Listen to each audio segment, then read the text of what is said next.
pagi adik-adik, ketemu lagi sama Kak Clara dan Kak Agnes. Iya nih adik-adik, hari ini kita mau sekolah minggu loh. Dan tema sekolah minggu di pagi hari ini yaitu kasih itu murah hati. Nah adik-adik, kakak senang banget karena hari ini adik-adik mau meluangkan waktu untuk beribadah dan sekolah minggu. Nah, untuk memulai sekolah minggu di pagi hari ini dan sebagai rasa ungkapan syukur kita kepada Tuhan, mari kita pujikan selamat pagi Tuhan. Adik-adik, kita nyanyikan sambil bangkit berdiri ya. Dan kita akan nyanyikan dengan penuh sukacita.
Adik-adik boleh duduk lagi ya. Dan adik-adik untuk mengawali sekolah minggu pada hari ini, mari kita berdoa. Tuhan Yesus, selamat pagi Bapa, terima kasih atas berkat yang telah Kau berikan kepada kami semua. Dan pada hari ini kami akan memulai ibadah sekolah minggu, kiranya Kau yang sertai dari awal, pertengahan, hingga akhir. Terima kasih Tuhan Yesus, dalam nama Tuhan Yesus kami telah berdoa. Haleluya, amin. Sebelum mendengarkan firman Tuhan di pagi hari ini yang akan dibawakan oleh Kak Dian, marilah kita pujikan dari KJ 178 Karena Kasih-Nya Padaku. Yesus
Jumpa lagi nih sama Kak Dian.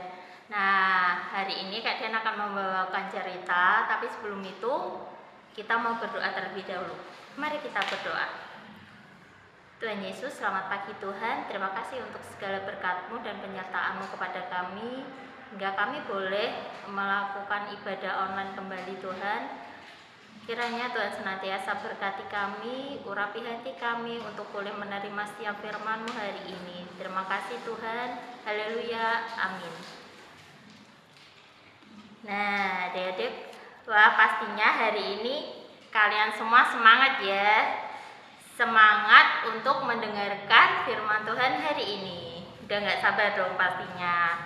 Nah, kita akan buka Alkitab kita dari 1 Yohanes 3 ayat 16 sampai ayat yang ke-24. Nanti Mbak Dian akan bacakan 1 Yohanes 3 ayat 16 sampai ayat 24. Demikianlah kita ketahui kasih Kristus, yaitu bahwa Ia telah menyerahkan nyawanya untuk kita. Jadi kita pun wajib menyerahkan nyawa kita untuk saudara-saudara kita.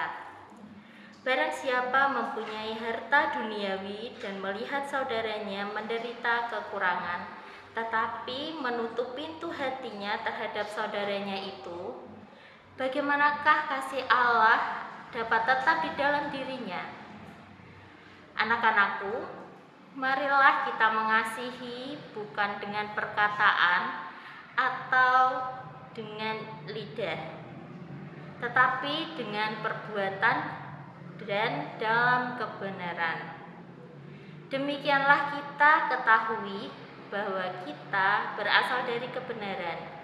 Demikian pula kita boleh menenangkan hati kita di hadapan Allah. Sebab jika kita dituduh olehnya, Allah adalah lebih besar daripada hati kita serta mengetahui segala sesuatu.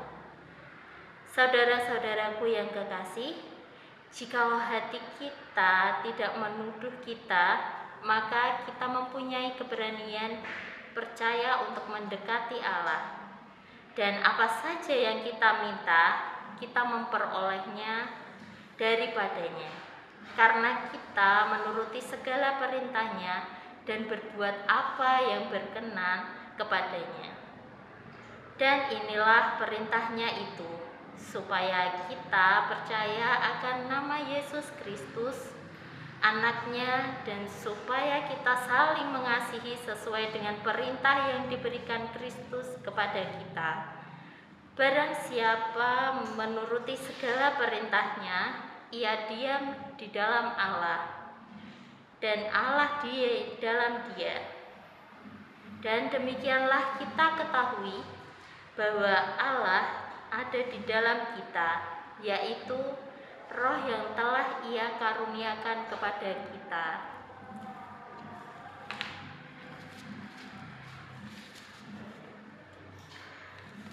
Nah, adik-adik yang di rumah, sebelum Kak Dian cerita lebih lanjut, Kak Dian mau tanya dulu nih, adik-adik yang di rumah, siapa sih yang di antara kalian yang ada di rumah yang suka pelit atau tidak mau berbagi?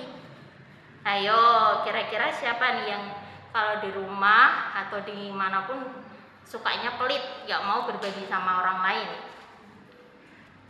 Wah, pastinya gak ada dong ya. Kak Dian yakin anak-anak sini pasti baik-baik kita mau berbagi. Nah, adik-adik, kalian tahu nggak sih kalau ternyata kalau kalian mau berbagi itu tidak pelit, itu adalah murah hati. Artinya adik-adik ini murah hati. Nah, terus kalian tahu nggak kalau ternyata kalau kita suka memberi atau berbagi kepada orang lain, itu ternyata kita tidak akan kehilangan. Loh, kenapa bisa ya Kak Dian? Nah, kalian mau tahu jawabannya? Simak cerita Kak Dian ya. ada seorang bapak yang kaya raya.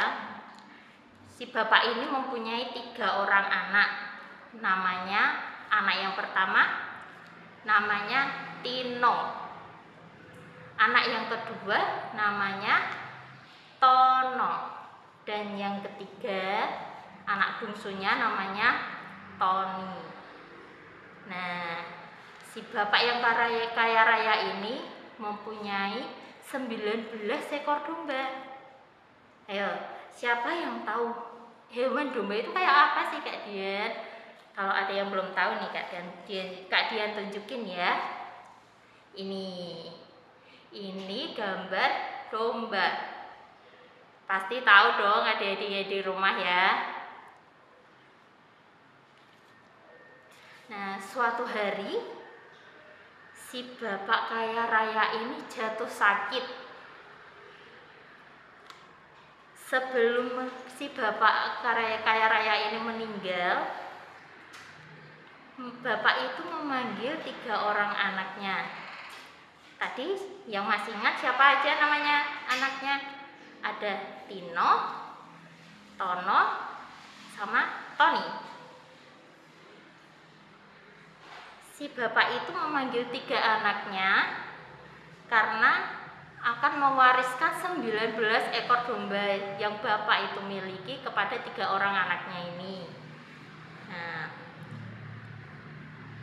Tino mendapatkan setengah bagian dari jumlah domba tersebut. Kemudian Tono mendapatkan 1/4 bagian dari jumlah domba tersebut. Dan si bungsu mendapatkan 1/5 bagian dari jumlah domba. Nah, adik-adik, setelah bapak ini meninggal, ketiga anaknya itu membagi domba sesuai dengan apa yang diucapkan ayahnya. Tetapi ternyata mereka menemukan keganjilan adik-adik. Nah, setelah dihitung-hitung, dombanya ini mereka akan menerima bagian yang tidak utuh. Nah, masing-masing dari ketiga anak itu tidak mau menerima bagian domba yang tidak utuh. Akhirnya mereka berebut. Mereka saling berebut untuk mendapatkan bagian domba yang utuh. Mereka tidak ada yang mau mengalah, satu sama lain tetap berebut karena menginginkan bagian domba yang utuh tadi. Terdengarlah kabar pertengkaran ketiga anak ini ke seorang bapak tua yang miskin. Si bapak tua yang miskin ini mempunyai 1 ekor domba kesayangannya. Bapak miskin ini sangat sedih adik-adik. Sedih karena mendengar berita bahwa Tino, Tono, dan Tony ini bertengkar untuk mendapatkan bagian yang utuh. Akhirnya si bapak miskin ini pergi untuk menemui 3 orang anak ini. Bapak miskin ini pergi menemui mereka untuk menyerahkan 1 domba kesayangannya tadi kepada Tino, Tono, dan Tony agar mereka masing-masing mendapatkan bagian yang utuh.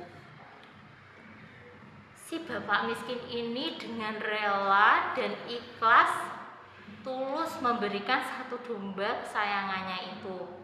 Walaupun bapak tua itu hanya memiliki 1 ekor domba.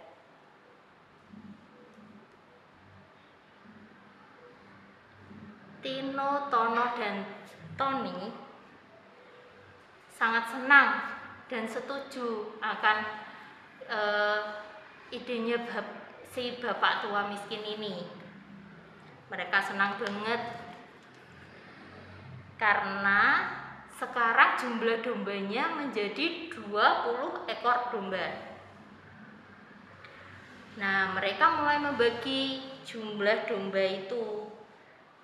Si Tino anak pertama mendapatkan setengah dari 20 ekor domba, yaitu mendapat 10 ekor domba. Sedangkan Tono anak kedua mendapatkan 1/4 dari 20 ekor. Nah, yaitu Tono mendapatkan 5 ekor domba. Dan si bungsu Toni mendapatkan 1/5 bagian dari 20 ekor. Yang artinya Toni mendapatkan 4 ekor domba. Demikian masing-masing mereka mendapatkan bagian jumlah yang utuh. Nah, kalau dijumlahkan ternyata kita hitung sama-sama ya adik-adik. 10 ekor ditambah 5 ekor ditambah 4 ekor domba. Nah, hasilnya menjadi 19 ekor domba. Ternyata masih sisa 1 ekor domba. Nah, kira-kira apa yang akan dilakukan Tino, Tono, dan Toni ya adik-adik? Karena mengingat masih ada 1 ekor domba yang tersisa. Ternyata Tino, Tono, dan Toni sepakat untuk memberikan sisa 1 ekor domba tadi pada si bapak yang miskin itu. Luar biasa bukan adik-adik? Nah, ternyata dengan memberi tidak akan membuat kita kehilangan apa yang menjadi milik kita. Seperti si bapak miskin tadi yang dengan rela dan ikhlas memberikan domba kesayangannya yang hanya satu-satunya itu pada Tino, Tono, dan Toni. Tapi akhirnya si bapak miskin ini kembali mendapatkan dombanya. Nah, adik-adik yang dikasihi Tuhan, dari cerita tadi kita bisa belajar tentang murah hati. Apa sih keadaan murah hati itu? Murah hati itu artinya kita mau memberikan milik kita pada orang lain dengan tulus dan rela. Seperti Tuhan Yesus yang telah menyerahkan nyawanya di kayu salib untuk menebus orang-orang yang berdosa. Supaya kita selamat dari hukuman dosa. Nah, mengapa Tuhan Yesus mau bermurah hati menyerahkan nyawanya bagi kita? Jawabannya yaitu karena Tuhan Yesus sangat mengasihi kita. Jadi adik-adik, mari kita belajar murah hati seperti Tuhan Yesus. Amin. Tuhan Yesus memberkati. Nah, adik-adik, gimana nih tadi firman yang dibawakan oleh Kak Dian? Pastinya seru banget kan? Wah, pasti seru dong Kak Clara. Nah, adik-adik, firman Tuhan pada pagi hari ini mengajarkan kita untuk dapat selalu murah hati seperti Tuhan Yesus yang telah rela berkorban untuk kita di atas kayu salib untuk menebus dosa-dosa kita. Wah, betul banget Kak Agnes. Jadi adik-adik, kita semua harus mencontoh sikap Tuhan Yesus yang rela berkorban dan murah hati. Nah, adik-adik, selanjutnya kita akan aktivitas loh. Aktivitas kali ini akan dipandu oleh Kak Hani dan Kak Tita yang berjudul Menempel Bulu Domba. Selamat beraktivitas adik-adik. Shalom adik-adik. Nah, sekarang kita mau aktivitas nih. Nah, Kak Eni, aktivitas hari ini ngapain ya Kak Eni? Aktivitas hari ini kita mau menempel bulu domba. Nah, adik-adik, nanti kita akan buat seperti ini. Nah, aktivitas ini mengingatkan kita akan sebuah ketulusan dan juga kemurahan hati. Untuk itu, kita langsung membuat ya adik-adik. Nah, untuk yang pertama, sebelum membuat kita siapkan alat dan bahannya dulu ya adik-adik. Untuk alat dan bahannya yang pertama ada lem kertas, kemudian ada pensil warna, ada mata boneka, ada kapas, dan juga gambar dombanya. Nah, Kak Eni langsung membuat aja yuk. Oke, Kak Tita. Untuk langkah yang pertama, adik-adik siapkan kertas gambar dombanya ya. Kemudian adik-adik siapkan kapas, dan jangan lupa kapasnya di bulet-buletin dulu ya adik-adik. Nah, setelah itu adik-adik siapkan lem. Pada bagian atas kepala domba dan juga bagian badan dombanya, adik-adik beri lem terlebih dahulu ya.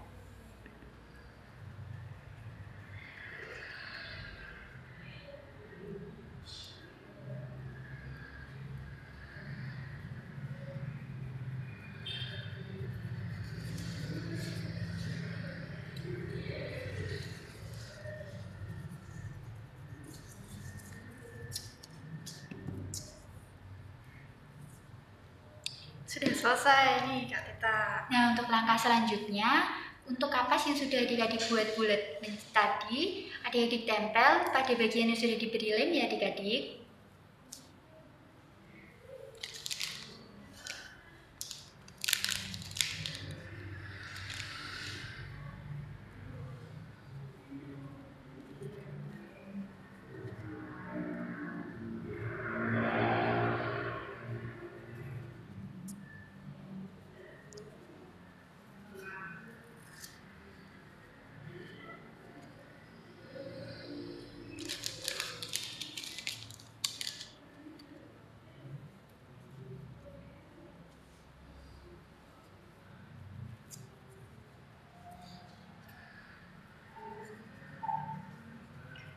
Nah, Kak Tita, Kak Eni mau tanya nih. Iya, apa nih Kak Eni? Bulu domba itu bisa dimanfaatkan buat apa ya? Nah, adik-adik di rumah kira-kira tahu nggak ya bulu domba itu manfaatnya buat apa? Nah, untuk itu Kak Tita mau coba jawab nih Kak Eni. Setahu Kak Tita ya Kak Eni, bulu domba itu banyak banget manfaatnya. Salah satu contohnya itu, bulu domba bisa dibuat menjadi jaket yang bisa melindungi kita ketika kita kedinginan Kak Eni. Wah, ternyata banyak ya Kak Tita manfaatnya bulu domba. Wah iya dong Kak Eni. Nah, ini sudah mau selesai adik-adik. Gimana nih adik-adik? Mudah kan langkah-langkahnya ini?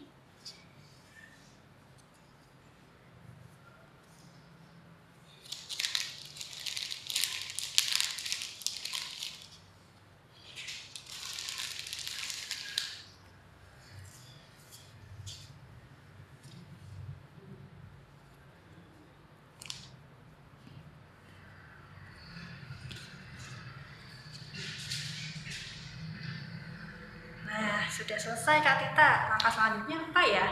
Nah adik-adik untuk langkah selanjutnya, menggunakan pensil warna ataupun krayon yang sudah adik-adik siapkan, pada bagian wajah dan juga bagian kaki dombanya boleh adik-adik kasih warna ya, sesuai selera adik-adik. Nah, di sini Kak Eni menggunakan warna krem.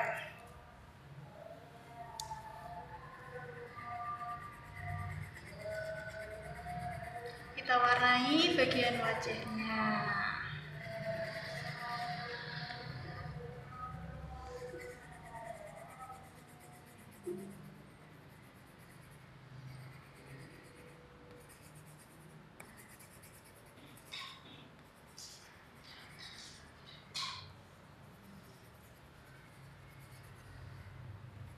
Dan juga kakinya jangan lupa ya adik-adik.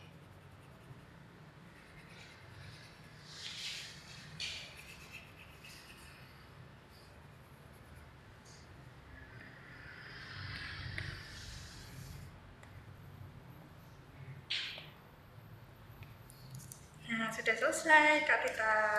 Nah adik-adik kita akan masuk di langkah terakhir. Untuk langkah terakhir, adik-adik siapkan lem kembali dan juga siapkan mata bonekanya ya. Pada bagian mata bonekanya adik-adik beri lem, kemudian adik-adik tempelkan pada bagian wajah gambar dombanya.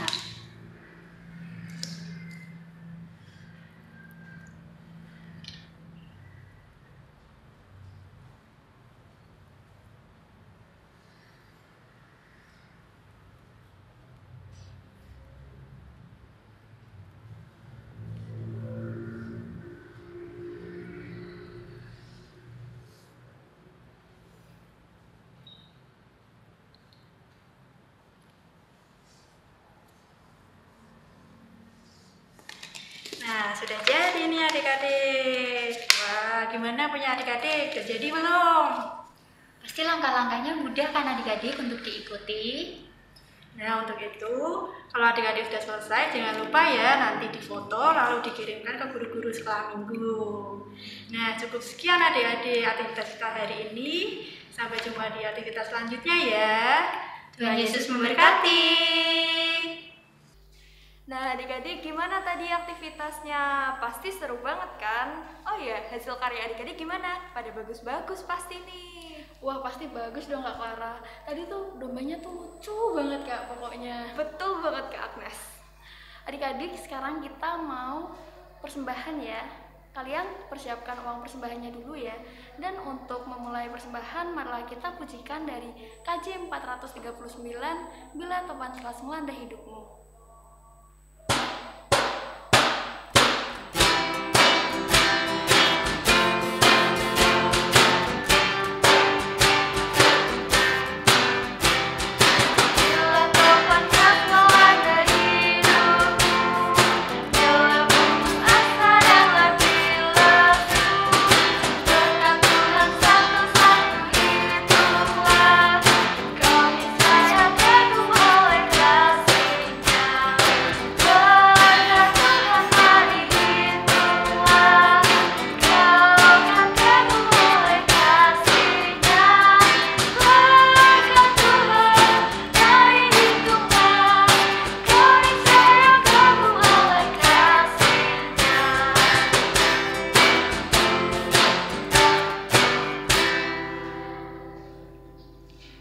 Adik-adik, mari persembahan kita bawa dalam doa. Selamat pagi Tuhan, terima kasih ya Tuhan atas berkat-Mu ya Tuhan di hari ini. Ya Tuhan Yesus, kami telah mengumpulkan uang persembahan, kiranya uang ini dapat berguna bagi gereja kami, berguna bagi kegiatan kami ya Tuhan, dan kiranya bagi saudara kami yang membawanya, kiranya Engkau berikan berkat, kiranya Engkau berikan kepercayaan agar dapat mengelola uang tersebut dengan baik ya Tuhan. Ya Tuhan Yesus, dan sekarang ini kami telah selesai dalam ibadah minggu anak, dan sekarang kami akan melanjutkan kegiatan kami masing-masing ya Tuhan. Berkati kami, kiranya Engkau berikan keselamatan. Terima kasih ya Tuhan Yesus, dalam nama-Mu kami berdoa. Amin. Adik-adik, gak kerasa di sekolah minggu hari ini sudah mau selesai. Oh ya, adik-adik, kita sebagai anak-anak Tuhan tidak boleh melupakan ajaran Tuhan Yesus, dan kita harus selalu mengikuti perintah Tuhan Yesus. Oleh karena itu, mari kita akan pujikan bahasa cinta.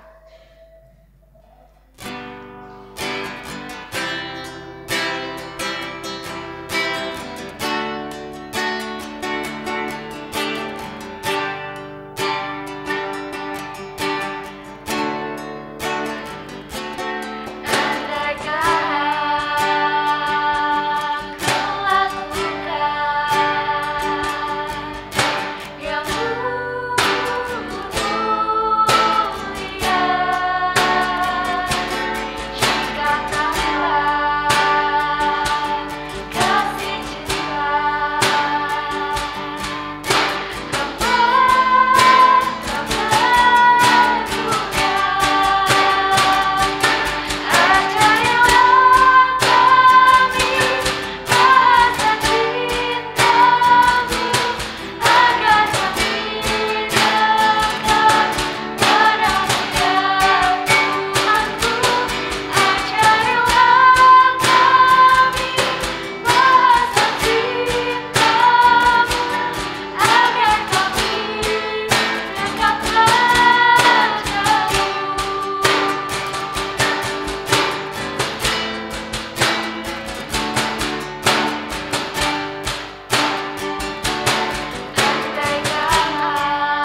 bertemu di minggu selanjutnya adik-adik.